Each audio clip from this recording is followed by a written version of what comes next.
Capitalist nihilism. Capitalism is a nihilistic order, not only for its rejection of the value-based judgment, but also because it destroys the life-creating potential of man and nature. Capitalist nihilism is not merely characterized by its anti-human but also by its anti-existential nature. Nature knows that death is a precondition for rebirth, but it does not know the annihilation of life. In nature as in history, death opens a possibility for new life. By its nature, death is life-generating.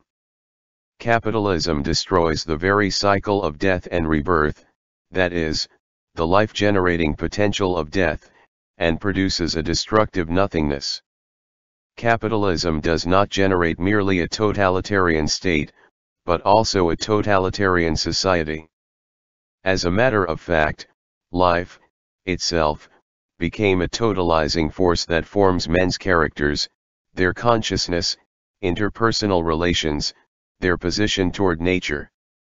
Man becomes a destroyer, not only by means of his work and his consuming attitude, but also as an instrument of the capitalist life sphere, that is, by living the capitalist way of life, which goes on 24 hours a day and spares no one. Capitalism compels people to live a destructive style of life and, thus, become accessories to the obliteration of the world. The growingly ruthless way of life, based on the ever-accelerating process of capitalist reproduction, allows men to survive only if they behave in accordance with the ruling processes. This is the cause of one of the most ruinous forms of social pathology, people actively depriving themselves of basic human characteristics in order to survive within a capitalistically totalized world. Under capitalism, man does not improve himself through the development of his own specific human potential, that is, as a historical being, but through an imposed ruling model of living that deprives him of naturalness and humanness. The basis of the petit bourgeois tragic quality is in the fact that the petit bourgeois assesses his own values by applying the ruling value model that depreciates him as a man. The sacrosanct authority of the principle money does not stink, makes the individual expose himself to the worst humiliation and indignity and makes him perform the most awful crimes in order to obtain money and social affirmation. What is dominant in the most developed capitalist societies is no longer the escape from freedom, but the escape from responsibility for the destruction of life. That represents the basis for contemporary conformity. It is not only of an anti-libertarian but of a primarily anti-existential nature. The petit bourgeois denies any personal responsibility for the destruction of life and transposes it onto God, onto the sun, the stars, biblical and other prophecies, onto clandestine earthly forces materialized in the form of Freemason lodges and other groups acting from the shadows. Instead of being motivated by the growingly dramatic crisis of existence to struggle against capitalism, the petit bourgeois allows himself to be directed by that crisis toward an escape into the illusory worlds of the entertainment industry by religious movements, churches, and sects, by narcotics, alcohol. At the same time, consumption represents the most significant form of escape from the responsibility for the destruction of the world. Development of the shopaholic mentality, which stands for man's ultimate drowning in the capitalist swamp, is the most ruinous form of escape from reality. This, again, confirms the universal nature of the notion that capitalism turns the consequences of the destruction of the world and of man into its own sources of profit. Capitalist totalitarianism is the most perilous form of totalitarianism ever created. It is based upon the total commercialization of nature and society. Every part of the planet, each segment of social and individual life has become an integral part of the destructive capitalist growth mechanism. Other historical forms of totalitarianism are manifested as related either to the idea of the past, or a certain transcendental idea, or an idea of the future, all of which open possibilities for a critique. Contemporary capitalist totalitarianism is based upon destructive nihilism, It annihilates both the idea of transcendence and the idea of a future, past, and thus it also nullifies the very possibility of establishing a critical distance from the existing world. At the beginning of its development, capitalism generated a visionary consciousness that opened space not only for the development of capitalism, but also for overcoming it. More, Campanella, Hobbes, Bacon, Owen, Saint Simon, Fourier. In becoming a totalitarian destructive order, capitalism exterminates visionary consciousness and creates a totalitarian positivist consciousness, to which corresponds the concept of the end of history and the last man, Fukuyama. Capitalism abolishes history, transforming historical time into mechanical occurrences, that is, into a positive nothingness. Simultaneously, capitalist periodicity is not only of an anti-historical, but also of an anti-existential nature. Capitalism destroys the very possibility of a future, which appears in the form of a capitalistically degenerated utopos. Capitalism nullifies history by turning historical time into mechanized sequence of events, that is, into a positive nothingness. With capitalism begins the non-historical time of the destruction of nature, which represents a period of the obliteration of life on Earth. Capitalist temporalization is not only anti-historical, but it is also anti-existential in character. Nothing is not merely a pointless, non-reflected life, but the extinction of life.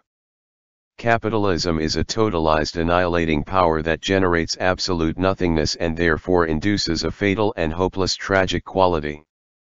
What on a vital, human scale occurs as real phenomenon, within the existential parameters of the capitalist value system is turned into a non-event.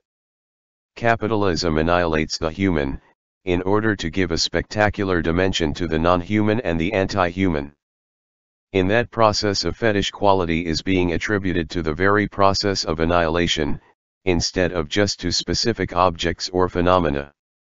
Devoted to the myth of the revolutionary character of capitalism, Marx never recognized that capitalism does not primarily project itself into the future by developing the productive forces and emancipatory possibilities of the civil society, but through the destruction of nature and of man, and by obliterating the emancipatory legacy of bourgeois society. Capitalism will become stable when it obliterates all life on the planet and reaches the absolute zero of inanimate nature. The Christian cataclysm stands for the end of a worldly existence and the beginning of real life. But it is not conceivable if man is deprived of his soul, that is, if his deep inner faith in the real world is destroyed. Capitalism deprives man of his soul, that symbol of his vitality as a spiritual being in which is contained the basic prospect of his deification. The capitalist cataclysm nullifies the possibility of the Christian cataclysm. There is no sin and no redemption, no repentance and no absolution. Capitalism turns the world into its own advertising space, and turns man into a destructive hedonistic fanatic who does not feel the need for moral challenges that aim beyond the existing world. Human relations have lost their spiritual and moral dimension. Money as a spectacular nothingness became a vehicle for nullifying spiritual values, and the principle of money does not stink, became the supreme religious tenet. The contemporary apocalypse is not based upon religious consciousness and does not have an illusory character. It represents the ever more probable reality that is resulting from the development of capitalism as a totalitarian destructive order. A ruthless demolition of the social tissue, and, thus, the destruction of man as a social being, represents another quality of capitalism. Capitalism degenerates man as a natural, erotic, and social being by degenerating interpersonal relations between individuals. It annihilates man's need for another human being and creates a morbid character, primarily by destroying, from earliest childhood, any need for other human beings, and, thereby, any possibility for the development of his sense of humanness. Capitalism creates a lonely man who is lost within the nothingness of capitalism and predisposed to escape from the real world into one of illusion. Men become technologized Leibniz monads. Moreover, and even worse, inducing man's fear of other men represents the basis for capitalist sociability. Turning man into an enemy of other men is one of capitalism's most horrible crimes. By nullifying man as a social being through the creation of atomized individuals who are perpetually at war with one another, capitalism heightens the contradiction between reproducing individual existence and ensuring the survival of humankind. In fact, ensuring man's immediate existence by means of the capitalist system's reproductive machinery, which turns the individual into a destructive egotist, dramatically threatens the possibility for humankind to ensure its own survival. The atomization of mankind, which represents the most ruinous form of its depoliticization, further aggravates this situation. Capitalism generates such forms of sociability as to degenerate man as a social being. Sociability is being reduced to interpersonal conflict, to dishonesty, fraud, crime.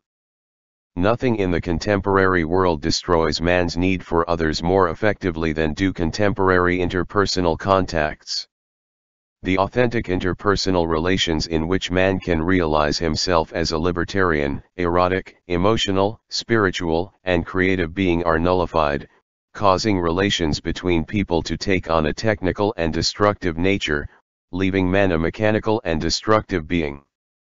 Capitalism creates counterfeit sociability in the form of consumers, spectators, fans, Facebook addicts. Sport is one of the main vehicles for the degeneration unto annihilation of human sociability. Athletes are reduced to a quasi-militaristic, circus trick-performing, and suicidal stunt class, and the audience is turned into a mindless mass of frenzied supporters. Musical spectacles, beer festivals, and other mass drinking parties, disco clubs, supermarkets and malls, pedestrian zones in commercial parts of the city, etc. These are all varieties of the capitalist production of a sociability that is deprived of naturalness and humanness. It is reduced the creation of a mass consumption that is conditioned by the capitalist process of destructive reproduction, and stands for a totally commercialized existence. Capitalism turns man from a social being into a consumer being, and turns the society from a community of emancipated individuals into a crowd of consumers. The megamall has become the most important social space, and sales, with their consumer stampedes, represent the most authentic expressions of the capitalist sociability. As far as the Internet is concerned, the increasing possibilities for technical communication are replacing the decreasing possibilities for authentic human communication. Instead of establishing direct contacts, people establish relationships via an image concocted to appear to be a stable and successful individual in terms of the dominant values, that is, in terms of man's self-degradation and self-mutilation. Anonymity, the possibility of an interruption at any moment, the possibility of constant transformation and upgrading, all these are mediators in this communication. The computer screen does not show the true picture of an individual, only a mask. The Internet does not serve to establish interpersonal contacts, but only creates technical relations where people are freed from sensuous, erotic, emotional, and, ultimately, from social existence and social mediation. The screen shows images one cannot feel, touch, or look in the eyes of. Images without odor, voice, warmth. One is freed from that world where man cannot realize his humanity because he is reduced to a technically disguised apparition. Internet populism is the most inhuman form of populism. Deceptively, everyone can appear in the public, but that is only a virtual public of anonymous people who are hiding behind their computer screens.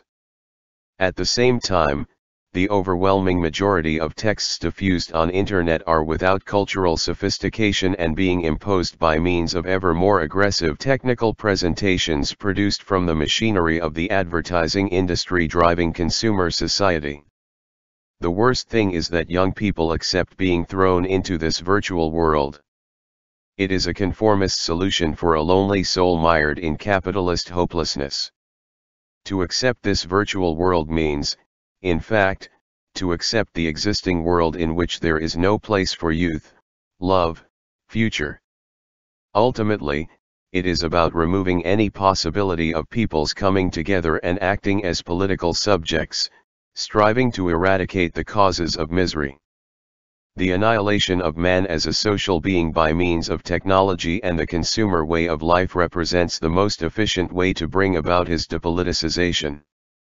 Without the oppressed having any immediate interconnection and organization based on a clear vision of a future world that should be fought for, street rallies are being reduced to mass expressions of discontent that, instead of contributing to the rehumanization of an inhuman world, are more and more a factor in the regeneration of new forms of oppression and exploitation. Translated from Serbian by Vesna Todorovic/Petrovic.